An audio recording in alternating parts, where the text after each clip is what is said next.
Okay, we're on. Welcome back to InYaChest. I'm Indiana Jones. This is Horace, the Black Cobra, and Steve, the heart specialist. We're back in the building.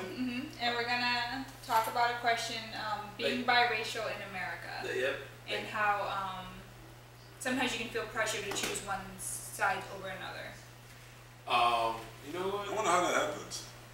Is it from like friends? And it's definitely not from family, right? It can be from like distant family, you know, like from growing up, especially like being biracial. A lot of people are like, well, growing up, like, why do you talk like that? Like correctly? I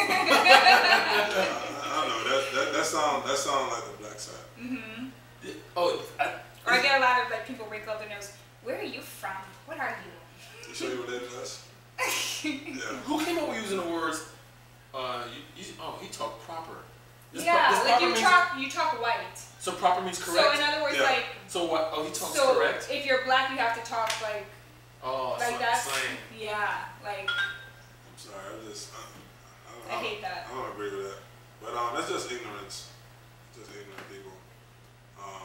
Man, I can't relate to it, but I know I have Caucasian descendants in my family, but not a direct Caucasian or black parents.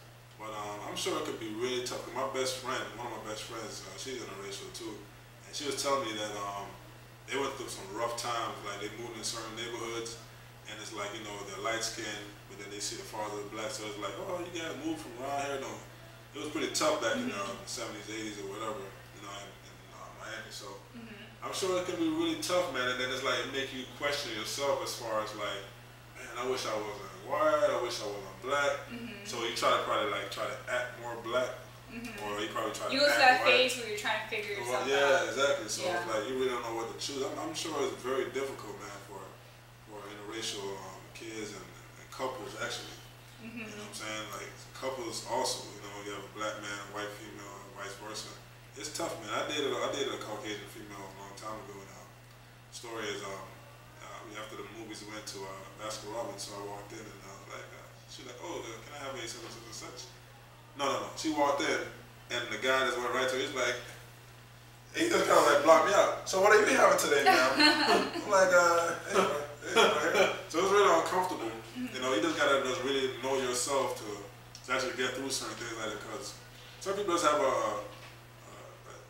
already laid out how they're gonna feel about you anyway. So you gotta be pretty strong about that stuff, man. Interracial growing up and also couples is really, really difficult. Really difficult. Okay, I got a question now. Is everyone out there HR management? Because they always asking what's your race. You notice that? Everybody's asking what race you. Oh, I'm sorry, you hired? Oh, you asked my race? Oh, I didn't carry my resume with me, you know. On a daily basis. That's what you need to say. On a daily basis. You can borrow that. You mean if you're interracial? No, we ask like they come to D like, oh, what race are you? Oh, I'm sorry, you hiring? When did that become a proper question to ask? Like, when is that? Like, I'm sorry, stranger behind me in the grocery line. When did that become a proper question to ask? They ask you what race you are. I can take like where are you from, but if I say okay, I'm from Florida, and then you gotta push and be like, oh, well, what race are you, or you know, like that's Indy 500. They'll actually ask you that far? Yes. That's interesting. Yes. What do you think about that? Next time they ask, do you ask? I love the HR thing. Also, too, you could say if they ask you, hey D, what race are you? What race are you? Indy 500. But then the thing about it is like it's gonna be mostly women ask you that. Because women are very nosy as hell, especially when you're intriguing. They want to like, wow, you're so different. You know what I mean? So like the HR thing, and they said, what's your website? So I can set my resume too. Yeah. But then you come off like bitchy, you know, but it'll shut their mouth. No, but you know, you do it with a smile, so it gets this message across without, you know. Yeah. Everything, you know, you can say fuck you with a smile. You're such a dick. You have a wonderful ass on. That shit just work wonderful. As long as you put a smile behind it, you can say what the fuck you want to say. Oh, you HR? Oh, okay, you work for Comcast? Oh, okay, cool. You're hired for what? Secretary? We need me to suck your dick? I listen. Thank God that people don't ask me these questions, man, because I'll do everything with a courteous smile. Like, well, yeah, that's interesting though, man. Interracial, especially in America. Especially if you have like one side of the family accepts it and the other side doesn't. That's hard too. Wow. That's hard too. Like when I was little, I couldn't play like on my mother's side they were very racist, so I couldn't like play in the front yard because they didn't want neighbors to see me. Wow. Yes. It's deep though, man. It's deep. My friend D used to tell me some stories, man. I used to be like, wow, man, that's tough, man. It make you very like strong internally, man, because of like so much you see, you know. Because it's like when you black in America, it's like, okay, you already know your limitations. With certain people, they already know how you already feel how they think about you. You don't really have a choice to make. You know, the choice is already made. When you're like right in the middle, it's like you're torn. Like, fuck, is this the right thing? Is this the wrong thing? I mean, you gotta watch what you gotta say, watch where you gotta go. It's tough, man. It's really difficult. You know, man. That sounds like similar to the movie when you just said that. What? Playing in front of your yard, you can't play in front of your yard. That's something that's like non-fiction to me. When I say non-fiction, I just to actually grasp that people actually really deal with that is just really scary to live to me, you know. I'm sorry to hear that. You know, I think we have the bestseller right there, what you just told me, man. I see 1 million copies with just that statement right there. Oh my gosh. Move over with me. And the funny thing I've noticed is that when I was younger, I got more like prejudice from the white people. Now I'm older, I get more prejudice from the black people. I don't know what it is. It switched up? It switched up. I don't know. Okay, because the thing about it, okay, I gotta ask for that. Because the thing about it, prejudice when you're young and you're mixed with a white is because they feel like you don't deserve the color. You don't deserve to be a part of us. Blacks don't judge kids when it comes to like being white or black. Blacks don't really judge you when it comes to color barriers anyway because we're very accepting. Now, it's a completely different story now when you're an adult because now you're a threat to the black male now. Yeah. Oh, this red bitch thinks she, you know, you're red. You're not, now you're the red bitch. Yeah. You don't wait for this. Oh, sweet beautiful girl. This little red bitch. Now she's trying to take my man now. Yeah. Okay. And now the white man wants you now because you're gorgeous, you're exotic looking. You know what I'm saying? So it's like, oh man, she's exotic. She's, they look at you more sexual. You know what I mean? So that's it. America is crazy, man. America is very weird, man. This bitch I call America, this bitch bleeds fucking hate. Okay? America is a rough country, man. Yeah. Rough. You know, the whole interracial thing is like your skin tone is common at Carol Martin in Carol City. It used to be called Carol City Flea Market. Yeah, I mean, I used to walk Carol Mart. It's in 183rd Street University. It used to be called the Flea Market. I mean, you walk up in there any random time and you would see like our beautiful interracial girls just like you. So you're a standard in Carol City. You know, so there. That's why it's like it's shocking me that you heard that when you tell me these things you dealt with. I'm like this was like normal growing up, right, Andrew? Like the whole terminology Redbone started with Luke, who's running for mayor. Started in Carol City with Redbones. He's the one who started the whole Redbone thing in Carol City. The heart of it when we went to school at. So we saw we grew up around interracial women like that, they also got favored over straight black breeds. And the thing behind that too was, like Andrew said, a lot of black guys right next to me would be like, oh, she looked better than, oh, she's. Then you started insulting the girl like, oh, she's too dark, because now they was comparing, now it's comparing two beauties like, oh, she's beautiful, but she's dark, but that's just her origin, you know. So that's where the natural hate came in from the girls, because sometimes some guys were really like not discreet about their comments, you know. And then when you start saying things like, oh, black bitch, instead of just calling a girl bitch, and now you say black bitch, and all that plays on a dark skinned person's mind. I love my black woman. When I stop crying. I got a friend. I'll never put him on blast, but we saw some very lovely women in South Beach a couple of years ago. You know, she was about the color of my phone, smooth black. You know, I loved it. It was like I never seen such a black girl, but it was smooth, no acne, but flawless skin. Beautiful. I'm like, she's amazing. So he's my color too, dark too. He's like, are you kidding me? I said, yeah, man, go talk to her. She's looking at you.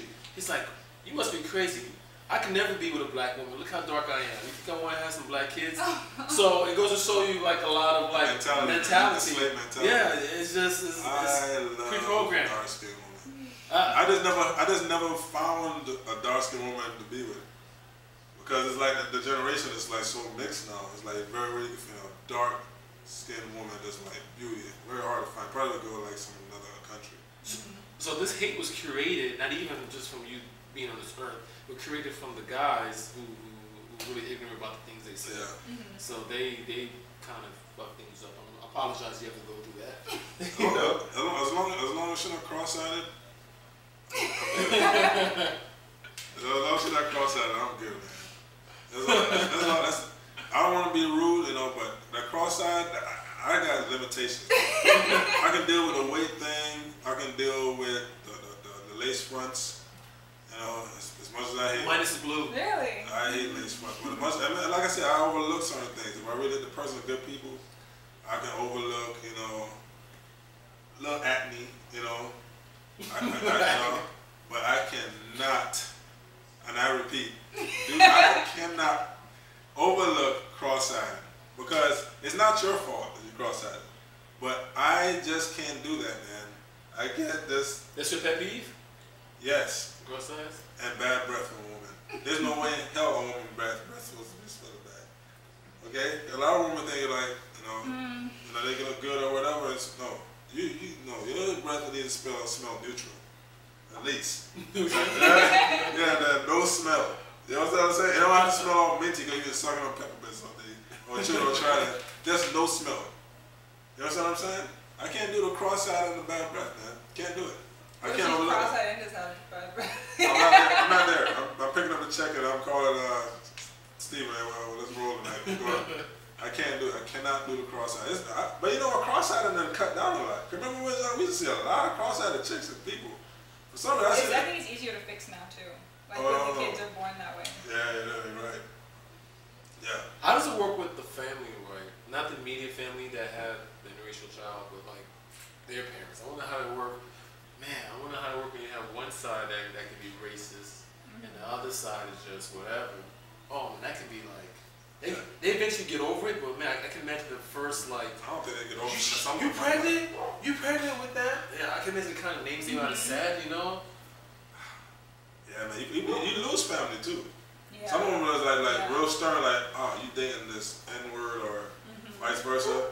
I'll never accept that child. Never accept the child. Yeah. And after a while, they do love the kid, but it's like, oh, he can only come over on Mondays in the house. Leave him in the house. It's like fucking like a little puppy. That's it and shit. That's the only. It's very tough, man. Very tough, man. I don't know. I'm colorblind, so that stuff doesn't affect me. No, growing up being like this, you have to be colorblind. So I have no choice but to be colorblind. But you know what is a shame? Is that racism is taught, because kids do not see color at all. Yeah, you're right. And it's been taught from not even like saying, hey, like saying I'm your white father and you're my white child. Don't talk to us black. It's not even like that. It's through actions of parents or actions of the media. Or actions that see somebody else say. You know what I mean? And then it's like, okay, I don't like them now. And vice versa. You know what I'm saying? You know what's funny you say that? Because I remember my friend father made a crazy comment in the house. We was dressing for church, and we were dressing to go to the mall and after church. And he said to my friend, which is his son, "Oh, go change your clothes. Why you dressed like a Haitian?" You see I've heard that too. You see little stuff like that? I heard that too. Yeah, exactly. It starts like that, man. I've heard that too. I've heard that too, man. We racist against our own people sometimes. You know what I'm saying? And then I also too remember comments made by a friend's parents was like, you need to go back to school. I can't believe you're thinking about dropping out of school. We want to go dig dirt like the Mexicans. Yeah. All stuff like that. So he's like telling these kids these things is just pre-programming. I know a Mexican girl that talks bad about her Mexican people. So it's not just blacks doing on blacks. Oh no. It's what's white doing on white. Oh, you're white trash. Yeah, they do. It's like all race. But see, when the white trash say, it don't really affect